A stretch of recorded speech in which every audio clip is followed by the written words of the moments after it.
నమస్కారం మధుసూదన్ రెడ్డి గారు. నమస్తే అండి బాబు. మార్చి 12 వైఎస్ఆర్సీపీ ఫార్మేషన్ డే. హ్మ్. ఒక్క డే తర్వాత 14 జనసేన ఫార్మేషన్ డే. సో 2 పార్టీలు దిగ్విజయంగా, ఒక పార్టీ అయితే మొన్నటిదాకా రూలింగ్ చేసింది. ఒక పార్టీ ఇప్పుడు గేమ్ చేంజర్ అంటున్నారు. సో రెండిటి పార్టీల మధ్య వ్యత్యాసాన్ని చెప్పాలంటే, సో ఆ పార్టీలో చేసినటువంటి అవకతవకలు కావచ్చు, స్వయంకృత అపరాధం ఇప్పుడు 11 నెంబర్ వచ్చిందంటే నో డౌట్ ఆ విషయంలో. సో ఈ 10 సంవత్సరాలు ఈ ప్రస్థానంలో జనసేన సంబంధించి కానీ, తర్వాత ప్రీవియస్ ఈ పార్టీ చేసుకున్నది కానీ కంపారిజన్ చేయాలంటే ఏం చెప్తారు? ప్యూర్లీ చెప్పాలంటే, పచ్చిగా మాట్లాడంటే, హ్మ్. యువజన శ్రామిక రైతు పార్టీ పుట్టింది తెలంగాణ గడ్డ మీద. తెలంగాణ అబ్బాయి శివకుమార్ పెట్టిన అవును. పార్టీ అది. అవును. ఈయన బెల్ది కాదు. అసలు పార్టీ కాదు. రెండో అధ్యక్షుడు జగన్మోహన్ రెడ్డి. హ్మ్. అది కేవలం ఆ పార్టీ పుట్టింది ప్రజా సంక్షేమం కోసం కాదంజి గారు. ఓకే. తన యొక్క వ్యక్తిగత స్వార్థం కోసం, తన వ్యక్తిగత కేసుల నుంచి, తన ఆర్థిక నేరాల నుంచి తప్పించుకోవడం కోసానికి ఒక పార్టీ కావాల్సి వచ్చింది. హ్మ్. అలా పుట్టింది యువజన శ్రామిక రైతు పార్టీ. ఓకే. అందువల్ల ఏంటంటే, వ్యక్తిగత గుళ్ళు కానీ, వ్యక్తిగత పార్టీలు కానీ ఎల్లకాలం మనుగడ కొనజాలవు. ప్రజాస్వామ్యయుతంగా పార్టీలు ఉండాలి. నీకు భారతదేశ వ్యాప్తంగా చూడు, కుటుంబ పార్టీలన్నీ కూడా కాలగర్భంలో కలిసిపోతూ ఉంటాయి. జాతీయ పార్టీలు నిలదొక్కుని నిలబడి ఉంటాయి. ఓట్లు లేని పార్టీలు కూడా నిలబడి ఉంటాయి. కారణం ఏంటంటే, వాటిల్లో ఉండేటటువంటి సైద్ధాంతికపరమైనటువంటి ప్రిన్సిపల్స్ ఉంటాయి, సిద్ధాంత రీత్యా ఉంటాయి. ఇప్పుడు సిపిఐ ఉంది, కమ్యూనిస్ట్ పార్టీ ఆఫ్ ఇండియా. దాంట్లో ఇడిపోయిందే మార్కిస్ట్ పార్టీ, దాంట్లో ఇడిపోయిందే ఎంఎల్ పార్టీ. వాళ్ళు సైద్ధాంతిక పరంగా అయినటువంటి Forward Bloc, All India Forward Bloc, IUML, Indian Union Muslim League, సంఖ్యలో కొలమానం కాకుండా పార్లమెంట్లో ఉండరా లేదా? కానీ వాళ్ళకి అవి ఉంటాయి, ఎవరో ఒకరు నడిపిస్తారు. కానీ ఇటువంటి పార్టీలు ఏంటంటే కుటుంబ పార్టీలు నిలబడవు. వ్యక్తిగత స్వార్థంతో ఊరందరూ కట్టుకున్న గుడి ఉంటుంది, ఒక్కడ కట్టుకున్న గుడి మాత్రం ఉండదు. అది శిథిలమైపోద్ది. ఓకే. ఓకే. అటువంటిదే ఈ యువజన శ్రామిక రైతు పార్టీ. దాని చరిత్ర మొన్న 2024 ఎలక్షన్స్లో అయిపోయింది. ఇంకా ఆ పార్టీ లేదు. ఆ పార్టీని నమ్ముకొని ఎవరన్నా ఉన్నారంటే వాళ్ళని మించిన అవివేకులు, అజ్ఞానులు. వివేకవంతుడు ఎవడు ఆ పార్టీలో ఉండడు. వాళ్ళ కళ్ళు ఏమన్నా పొరల గమ్మి కానీ ఉంటే మనం ఏం చేయలేం. యువజన శ్రామిక పార్టీ సినిమా అయిపోయింది. ఇంకా ఆ పార్టీ లేచేది లేదు. దాంట్లో ఉండటం అంటే దరిద్రాన్ని మూట కట్టుకొని నెత్తిని పెట్టుకొని తిరగడమే. అంత మాత్రం నేను చెప్పగలను. అది కాంగ్రెస్ పార్టీలోను, భారతీయ జనతా పార్టీలోను మెర్జ్ అయిపోద్ది ఏదో ఒక రోజు. విజయసాయి రెడ్డి ఏంటంటే అంతా తెలిసే బయటికి వెళ్ళిపోయాడు. ఈ పార్టీ ఉండదు. ఆ పార్టీని ఏంటంటే బీజేపీతో కలవాలని విజయసాయి రెడ్డి ప్రతిపాదన పెట్టాడు. లేదు, మనం కాంగ్రెస్తో పోదామని ఆయన ఆ బేస్లో ఎగిరిపోయింది. ఓకే. అంతే తప్ప ఈ వారికి కాంగ్రెసు బేషరతుగా మెర్జ్ చేయమన్నారు. ఈయన ఏదో టర్మ్స్ అండ్ కండిషన్స్ పెడితే వాళ్ళు ఒప్పుకోలేదు. అది జరిగిన మాట వాస్తవం. యలంక ప్యాలెస్లో జరిగిన మాట, చర్చలు జరిగిన మాట వాస్తవం. దాన్ని ఏంటంటే కొంచెం ఈ కండిషన్స్ వల్ల వాళ్ళు దుబ్రాబాయ్ అన్నారు. ఓకే. సో భారతీయ జనతా పార్టీతో పోవాలని ఎలక్షన్ ముందప్పుడు కూడా అలయన్స్ బీజేపీతో పెట్టుకోవాలన్నదే విజయసాయి రెడ్డి యొక్క ఆలోచన. దాన్ని ఏంటంటే జగన్మోహన్ రెడ్డి ఆఫ్టర్ ఎలక్షన్ తర్వాత మేము పూర్తిగా ఇస్తాం, మాకు base vote bank minority vote bank, అంటే మత ప్రాతిపదికన ఉండే ఓటు బ్యాంకు ఉంది. ముస్లిమ్స్ కానీ, క్రిస్టియన్స్ కానీ, మరి కుల ప్రాతిపదికన ఒక ఓటు బ్యాంకు ఉంది. మా ఓట్లు మాకు రాకుండా పోతాయి, మాకు ఇబ్బంది, మేము ఎలక్షన్ తర్వాత మీద అదేం కుదరదు అంటే చివరిదాకా కూడా ప్రయత్నం చేశాడు విజయసాయి రెడ్డి భారతీయ జనతా పార్టీతో. అందుకనే కూటమి ఏర్పడలా 2014 ముందు. చివరి మినిట్ దాకా కూడా జగన్మోహన్ రెడ్డి వస్తాడు అనుకున్నారు. కూటమి ఏర్పడగాడు, మీరు బాగా అబ్జర్వ్ చేయండి. అందువల్ల ఏంటంటే ఆ పార్టీకి అందరు అనుకుంటున్నాడు, ఈ పర్సంటేజీ గురించి పక్కన పెడితే పార్టీకి కష్టం, మనుగడ కష్టం. కన్విక్షన్ వచ్చిందంటే పార్టీ ఉండదు. ఓకే. అది కన్విక్షన్ పడిపోయి జగన్మోహన్ రెడ్డికి కానీ తన ఈడీ సిబిఐ కేసుల్లో కన్విక్షన్ వచ్చిందనుకో, ఈ 4 years జర్నీలో ఇక్కడ ప్రతిపక్షంగా ఇప్పుడు ఈ యువజన శ్రామిక రైతు పార్టీలో ఉండబడినటువంటి లీడర్స్ అందరూ కూడా అంటే చెల్లాచెదరైపోతారు. ఎలా అంటే కొంతమంది కాంగ్రెస్ పార్టీ మార్పు పార్టీలోకి పోతారు, కొంతమంది బీజేపీ వైపు చూస్తారు, కొంతమంది జనసేన వైపు చూస్తారు, కొంతమంది తెలుగుదేశం వైపు చూస్తారు. అందువల్ల ఏంటంటే అయిపోయింది, సినిమా అయిపోయింది. యువజన శ్రామిక రైతు పార్టీకి నేను అన్నాం ఈ మాటని గుర్తుపెట్టుకోండి. రేపు స్థానిక సంస్థలు చూస్తారు. నామినేషన్ వేసే అభ్యర్థులు కూడా దొరకరు. నిన్న ఎమ్మెల్సీలు జరిగినాయి కదా. అవును. మనకి Uttarandhra teacher MLC, 2 graduate MLC candidate ఎందుకు దొరకలేదు?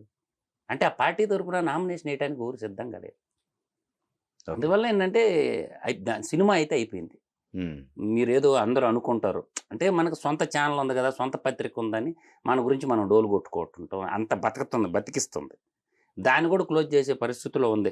అమిత్ షా గారు కానీ ఒక నిర్ణయం తీసుకున్నారంటే సాక్షి మీడియా కూడా ఏ క్షణంలో ఎత్తుపోద్దో కూడా ఊరికి తెలియదు. ఆ ప్రయత్నం అంటే కానీ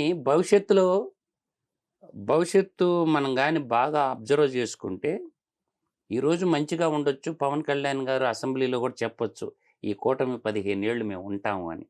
రాజకీయాలు అనేవి శాశ్వత మిత్రులు శాశ్వతంగా ఉండవు. కానీ నా అంచనా ఏంటంటే భవిష్యత్తులో ఎప్పుడైనా కానీ తెలుగుదేశం పార్టీ ఒంటరి పోరాటం చేయక తప్పదు. ఎగ్జాక్ట్లీ. జనసేన బీజేపీ అలయన్స్లో ఉంటాయి. ఈ 2 ప్రత్యర్థులుగా మారిన ఆశ్చర్యపోబడలే. టీడీపీ ఒక పక్షాన ఉండాల్సి వస్తుంది. జనసేన బీజేపీ అలయన్స్తో ఒక పక్షాన్ని నిలబడి వీళ్ళిద్దరు ప్రత్యర్థులుగా మారేటటువంటి సెనారియో కంట ముందు అవపడుతుంది. కాబట్టి తెలుగుదేశం పార్టీ కార్యకర్తలు కొంచెం జాగృతతో ఉండాలి. ఇకపోతే ఇక్కడ ఫార్మేషన్దే మనం ఫస్ట్ ప్రశ్నలో జనసేన కూడా ఒకటి చెప్పుకున్నాం. జనసేన కూడా ఆవిర్భావం ఉంది మరి రేపు 14వ తారీఖు సంబంధించి. ఏది ఆవిర్భవించినా జనసేన పార్టీకి అయితే ఒక సిద్ధాంత బేసిక్గా ముందుకెళ్తున్నారు. పార్టీ నిలబడద్దు. ఇప్పుడు ఏంటంటే నచ్చినా నచ్చకపోయినా అంజుబాబు గారు నేను అనేది ఏంటంటే భారతదేశం 2 భిన్న ధ్రువాలుగా ఇడిపోయింది. మొన్నటిదాకా సెక్యులర్ పార్టీ అనుకున్న కాంగ్రెస్ పార్టీ కుల పార్టీగా మారిపోయింది. కులగణన అనేది ఒకటి తీసుకొచ్చారు. మతానికి దూరంగా ఉండాలనుకున్న కాంగ్రెస్ పార్టీ కులవాదం ఎత్తుకున్నది. ఇప్పుడు మత ప్రాతిపదికన భారతీయ జనతా పార్టీ ఒట్టెక్స్గా 2, ఒకటి కులతత్వం ఎత్తుకున్నది, ఇంకోటి మతతత్వం ఎత్తుకున్నది. ఇప్పుడు ఇదే ఫిలాసఫీ రాష్ట్రాల్లో ఉందని నేను అంటా. ఇక్కడేందంటే అన్ని కులాలు ఒకటే, వృత్తులన్నీ కులాలుగా మారినాయి అని గ్రహించుకోకుండా కులతత్వాన్ని పెంచుతూ ఉర్రు. ఇంకా దాదాపుగా భారతదేశంలో నాకు తెలిసి 6000 పైచులుకులు కులాలు ఉంటాయి. ఏ ఒక్క కులపోడు ఓట్లు వేస్తే వాడు ముఖ్యమంత్రి గాడు, వాడు మంత్రి గాడు, ఎమ్మెల్యే గాడు. ముందు మనం మనుషులు అనే మానవతావాదాన్ని పక్కన పెట్టేసి కులవాదానికి ఇప్పుడు జనసేన అంటే కాపుల పార్టీగా ముద్ర పడిపోయింది. తెలుగుదేశం పార్టీ అంటే కమ్మల పార్టీగా ముద్ర పడిపోయింది. యువజన శ్రామిక రైతు పార్టీ అంటే క్రిస్టియన్ల పార్టీగా అది ఒకటి ముద్ర పడిపోయింది. తెలుగుదేశం పార్టీకి సంబంధించి అంటే ప్రజల్లో ఉండే నానుడు అని చెప్తుంటా. యాక్చువల్గా Telugu Desam party BC based party, BC back bone party. అన్ని కులాలలో ఉంటారు. కానీ ఏంటంటే నడిపించే నాయకుడిని బట్టి ఆ విధంగా వర్గీకరణ చేసుకుంటున్నారు. వర్గీకరణ ఆ విధంగా చేసుకుంటున్నారు. ప్రజల్లో ఉండే భావం చెప్తుండ. రే తెలుగుదేశం పార్టీ అంటే కమ్మోళ్ళ పార్టీ, జనసేన పార్టీ అంటే కాపుల పార్టీ, ఇప్పుడు యువజన శ్రామిక రైతు పార్టీ అంటే రెడ్లు పార్టీ అని కూడా అంటారు. కానీ కొంతమంది రెడ్లు ఒప్పుకోరు. రెడ్డిగా నుండి పట్టుకొని రెడ్డి ఎందుకు అంటారు అని. అట్లా నీకేందంటే ఇట్లా వర్టెక్స్గా చీలిపోయింది. ప్రజల్లో ఉండే భావం చెప్తుండా నేను. ఏ ఒక్క కులపునాది మీద రాజకీయం చేయలేము, ఎవడు చేయలేరు. సమభావం ఉండాల. ఒకడికి ఒక్క కులపోడు అక్కడ ఎమ్మెల్సీ అయితే ఆ కులపోడు అంత కోటీశ్వరులు అయిపోతారా ఏందే? ఒక కులపోడు ముఖ్యమంత్రి అయితే ఆ కులంలో ఉండేవాళ్ళు అందరూ కోటీశ్వరులు అయిపోతారా ఏందే? ఆ పాలసీ తప్పు. కాబట్టి ప్రజలను ఆ విధంగా వీళ్ళు వశీకరణం అంటారు కదా, అట్లా చేసి నాశనం చేస్తున్నారు వ్యవస్థని. ముందు మనం మనుషులము. ఇప్పుడు దేశం బాగుంటే అందరు బాగుంటారు, రాష్ట్రం బాగుంటే రాష్ట్రంలో ప్రజలందరూ బాగుంటారు. ఒక రాష్ట్రంలో ఉండే అవినీతి పరుడి చేతికి రాష్ట్ర పగ్గాలు ఇప్పిస్తే అందరూ పేదరికంలోకి వెళ్ళిపోతారు, అందరూ బాధించబడిపోతారు. అందువల్ల ఒక అసహనం అనేది ఎక్కువైపోయింది రాజకీయాల్లో. ఈ మధ్య మీరు బాగా చూడండి, అసహనం ఎక్కువైపోయింది. ఈ మధ్య ఒక కొత్త పదం పుట్టింది, మీకు అర్థం చేసుకున్నారు. కొంతమంది లీడర్లు ప్రయోగిస్తున్నారు. ఆ పదాన్ని ఎవడు సృష్టించాడు? జేడి లక్ష్మీనారాయణ వాడుతున్నాడు అదే పదం, కే పాల్ వాడుతున్నాడు ఆ పదాన్ని. ఆ పదాన్ని సృష్టికర్త ఎవరు? ఎందుకు సృష్టించబడింది? ఎవడో ఒకడు సృష్టిస్తాడు. దాన్ని ఇవాళ సోషల్ మీడియాలో బాగా సర్క్యులేట్ అవుతుంది. కక్షపూరిత రాజకీయాలు. అసలే ఉండవు కక్షపూరిత రాజకీయాలు, ఉండవు, ఎక్కడా ఉండవు కక్షపూరిత రాజకీయాలు. అంటే ఒక అవినీతి పరుణ్ణి జైల్లో పెడితే కక్షపూరిత రాజకీయాలు అవుతాయా? నాకు చెప్పండి. కావు కదా.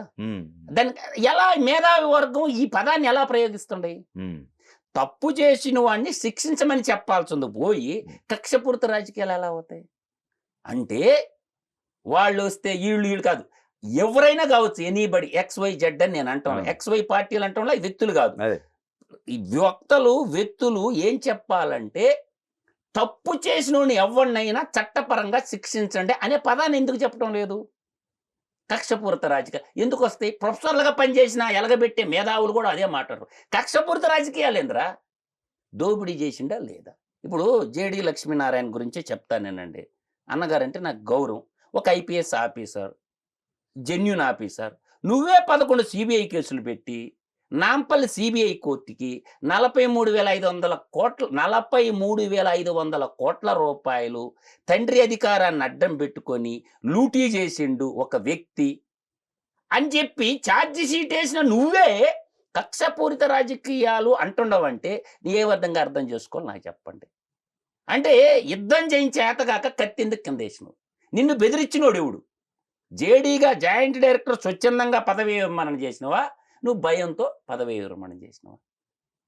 అంటే జేడీ లక్ష్మీనారాయణ గారు ఒక కేసులో ఒక పెద్ద వ్యక్తిని, ఒక పెద్ద దొంగని ఇరికిచ్చినప్పుడు ప్రాణాపాయంతో తన పోస్ట్కి రిజైన్ చేసిండని నేను అంటుండా. వీరుడిగా విరోచితంగా పోరాడాల్సినటువంటి వ్యక్తి, ఒక ఐపీఎస్ ఆఫీసర్గా ఉన్న వ్యక్తి, వీళ్ళు ఏదన్నా అధికారంలోకి వస్తే నన్ను ఏదన్నా చేస్తారని భయంతో నువ్వు రిజైన్ చేసినవా లేదా? అదే ఆ మనిషి ఉంటే దీంట్లో జడ్జిమెంట్ వచ్చేది. ఇవాళ మధ్యలో వదిలేసిండుగా. ఇవాళ 11 ఏళ్ల నుంచి ఆ కేసు అతిగతి లేకుండా పడిందిగా. ఒక సమర్థనమైన వాడు, ఒక నీతిమంతుడు, ఒక నిజాయితీపరుడు శిరస్సు తెగి కింద పడ్డా వదలకూడదు. చివరిదాకా యుద్ధం చేయాలి. మధ్యలో కత్తి కింద నిన్నోడేమనడు? పోనీ నువ్వు ఒక పొలిటికల్ పార్టీ పెట్టి నువ్వు ఆ పొలిటికల్ పార్టీని ఏమన్నా రన్ చేస్తుండవా? రాజకీయం అనేది ఊసరవెల్లిలాగా మారిపోతూ ఉంటుంది. ఆ వాళ్ళల్లో భాగం అయిపోయింది గయ్యాల. అదే కేఏ పాల్ ఉన్నాడు, అందరి మీద ఇరుసుకు పడతాడు. ఇరుసుకు పడుతున్న కేఏ పాలు జాతికి ద్రోహం చేసిండా లేదా అనేది తేల్చాల్సిన పని వ్యవస్థం. అతనికి ఏంటంటే పీస్ మిషన్ అని ఒకటి ఉంది. ఆ పీస్ మిషన్ను అతను సిటిజన్ ఆఫ్ అమెరికా, సిటిజన్ ద్వంద్వ పౌరసత్వంతో నువ్వు ఎలా బతుకుతావు? ఉంటే అమెరికా పౌరుడిగానే ఉండాలి, లేదా భారతీయుడిగానే ఉండాలి. అతను దేశ సంపద లూటీ చేయాల, కానీ ఒకటి చేసిండు అతను. పీస్ మిషన్ ముసుగులో మత మార్పిళ్ళు చేసినవా లేదా? జరిగిందా లేదా? ఇదైతే వాస్తవమే కదా. ఇవాళ పీస్ మిషన్ రద్దు అయిపోయాలకే కేంద్రం నుంచి అంటే ప్రపంచవ్యాప్తంగా వచ్చే డబ్బులు రాకుండా ఆగిపోయినాయి అతనికి. తదనుగుణంగా ప్రజాశాంతి పార్టీ అని పెట్టావు. నీ పార్టీ సిద్ధాంతాలు, నీ మౌలిక విధానాలు నువ్వు చెప్పు. ప్రజలు నిన్ను పక్కనోడిని నువ్వు పొద్దులస్తూ భారతీయ జనతా పార్టీ నాయకులు తిడుతుంటవి, కాంగ్రెస్ పార్టీ నాయకులు తిడుతుంటవి, తెలుగుదేశం పార్టీ నాయకుల్ని, జనసేన పార్టీ నాయకుల్ని నువ్వు తిట్టే రైట్ నీకేడి నుంచి వచ్చింది? నీ సిద్ధాంతం నువ్వు చెప్పి ప్రజల్లోకి పో.